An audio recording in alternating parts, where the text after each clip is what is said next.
window. Bam. All right.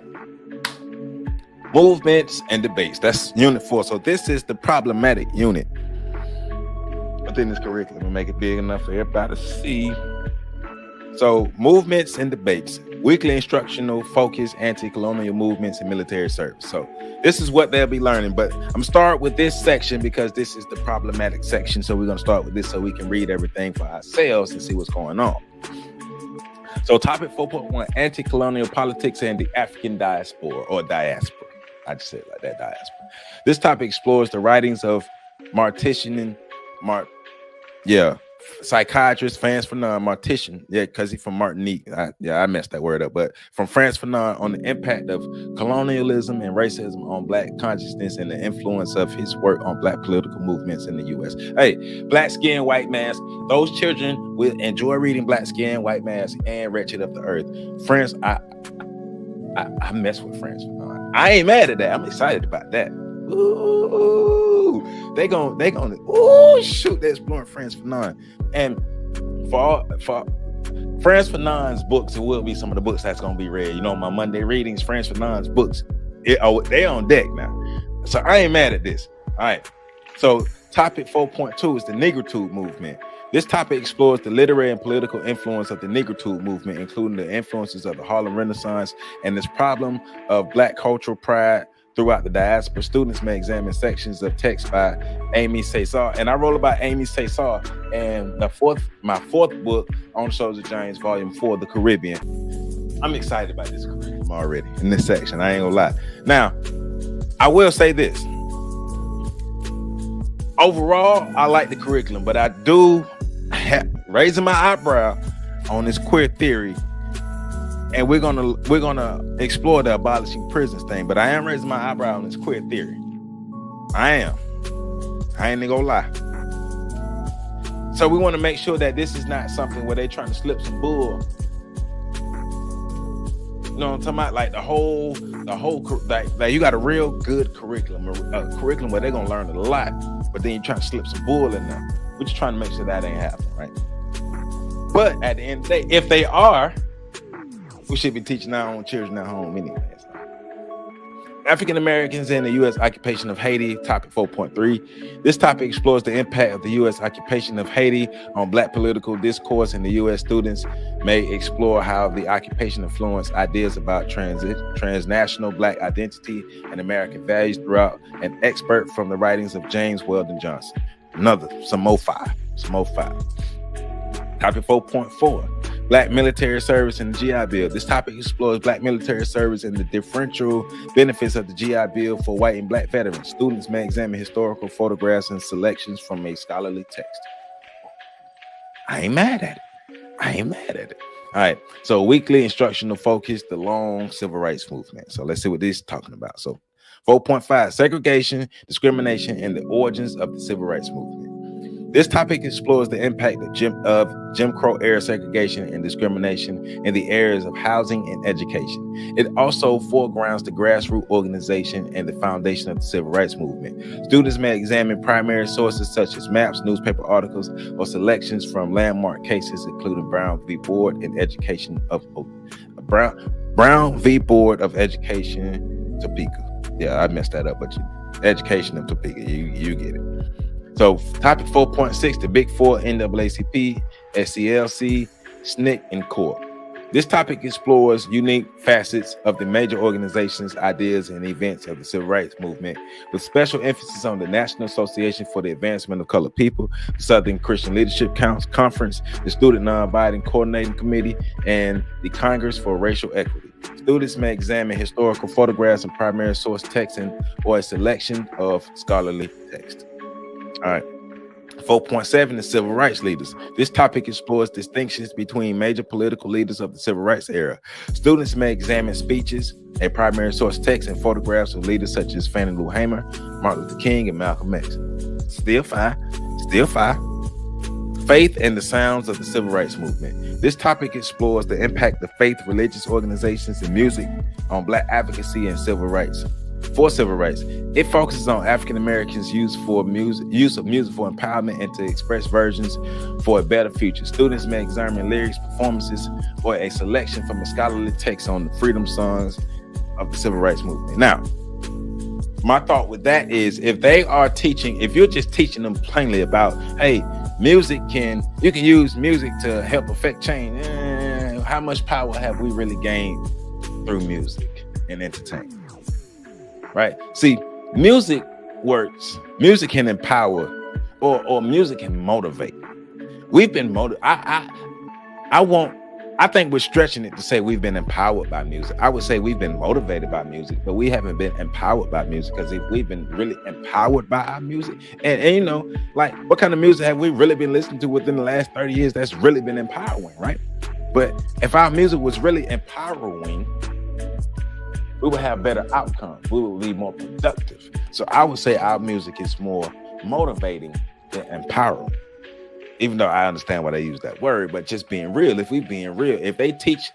they're really teaching how to use the music, really teaching how to use the advocacy, really teaching how to use, not just to go clamor and yell and scream and march and stuff and just say, hey, it made me feel good. Because that's why I say it's motivation, because at the end of the day, for the most part, the music ain't really doing nothing but making us feel good. But it's not really spurring us to take proper action to make proper change. So I'm gonna say that. Some may disagree, but hey, we don't have to agree on everything, right? Weekly instructional focus: Black Power, Black Arts, Black Pride, and the birth of Black studies, right? The Black Power movement and the Black Panther Party. So this is one of the sections that DeSantis, like, nah, bro, y'all can't rock with this. So this one of DeSantis sections. So this topic introduces the political shift of the Black Power movement through the lens of the Black Panther Party. Students may examine photographs and text featuring leaders such as Huey P. Newton and Bobby Steele. Of course, you already know I ain't got no problem with this. They need to thoroughly examine the Black Panther Party.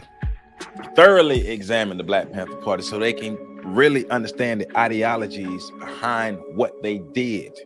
So they can really have a great full understanding of what the Black Panthers did, right? So therefore, we're not just going along with narratives anymore. So far, I curriculum, I see you. Topic 410 is the Black Arts Movement. This topic explores the influence of the Black Power movement and the emergence of the Black Arts movement, artists, activists, and intellectuals in the 1960s and 70s. Students may examine various forms of visual art and an example of the writings of Amiri Baraka. Some more five.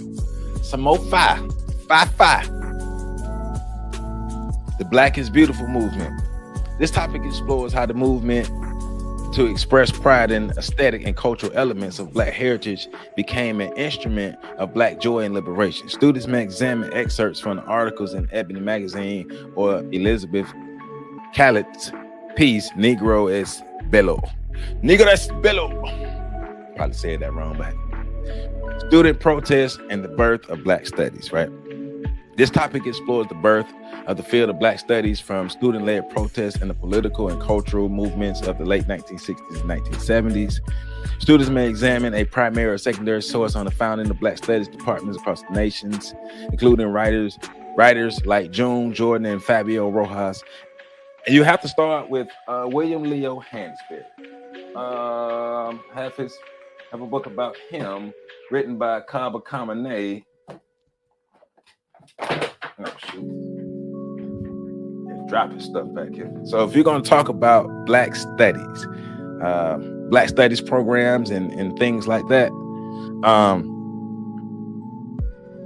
William Leo Hansberry, you have to study William Leo Hansberry. And we're talking about the birth of Black studies. You know what I'm talking about?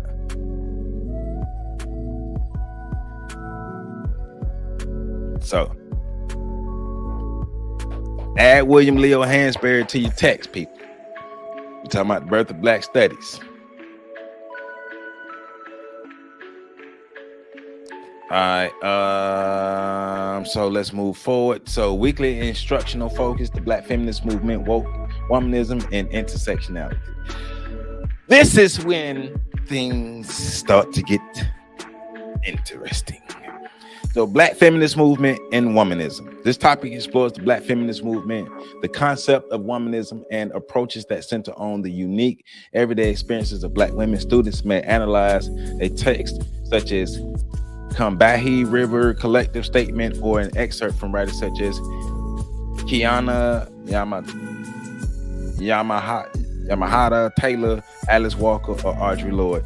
So I hope they thoroughly examined how feminism did not help Black women. You can put Black in front of feminism all you want. Black women joined the movement they shouldn't join. So if you're not teaching that, then you kind of tripping. Ain't no kind of, you tripping. Feminism did not help Black women. Black women overall did not have the same issues as white women. They didn't. As Black women assimilate, as Black people, period, as Black people assimilated more into white culture, we started adopting white behavior patterns, and then we started having white issues. But before then, Black women had no need to join the feminist movement. So I hope they tell the truth. If they don't tell the truth, they trip. But overall, I ain't tripping. Because remember, it's supposed to be about critical thinking, getting people to gather the information and come up with their own conclusion. Shouldn't be teaching people what to think, should be teaching them how to think, right? So 4.14, African American women's history and the meta language of race. This topic explores scholarship on the intersections of analysis of race, power, and Black women's experiences in a text by Evelyn Brooks Higginbotham. Intersectionality and activism. This topic examines intersectionality as an analytical framework and is connected to Chicana and Asian American feminist thought. Students may explore texts from the writings of Kimberly Crenshaw, Patricia Hill Collins, or Angela Davis. I don't really have a problem or say or whatever care that much about this section. I mean, intersectionality. Just be alive. You know what I'm saying? Black feminist literary thought. This topic explores the literary contributions of Black feminists and womanist writers. Students may examine a literary text from authors such as Toni Morrison, Gloria Naylor, Bell Hooks, and Nikki Giovanni. Once again, are we fully studying this? What were the overall outcomes of feminism or Black feminism for Black people? Look at the outcomes that we've had this 2023, and Black people can't get along. Black families are damn near gone.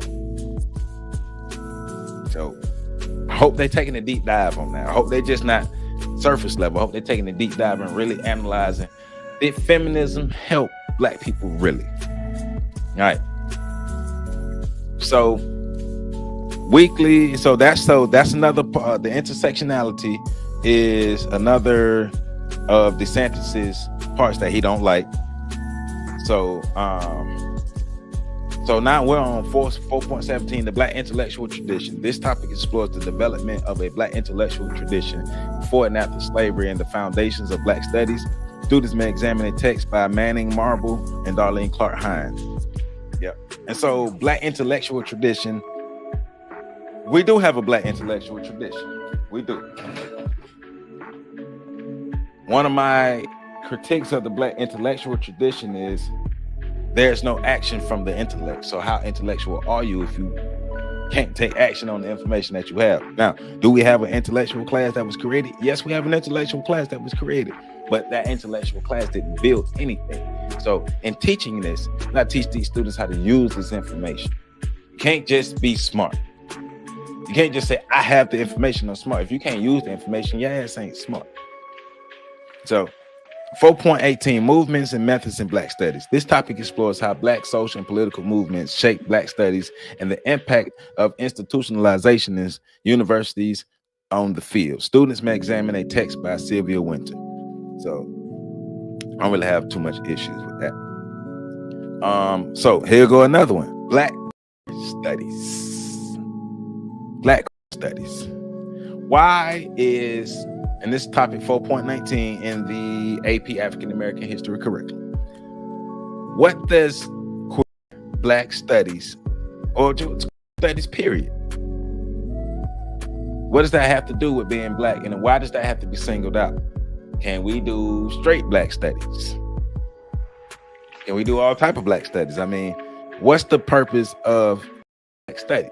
This topic explores the concept of the queer critique grounded in Black feminism and intersectionality as a Black studies lens that shifts sexuality studies toward racial analysis. Students may examine texts by writers such as Kathy Cohen, Roderick Fredrickson, and Patrick Johnson.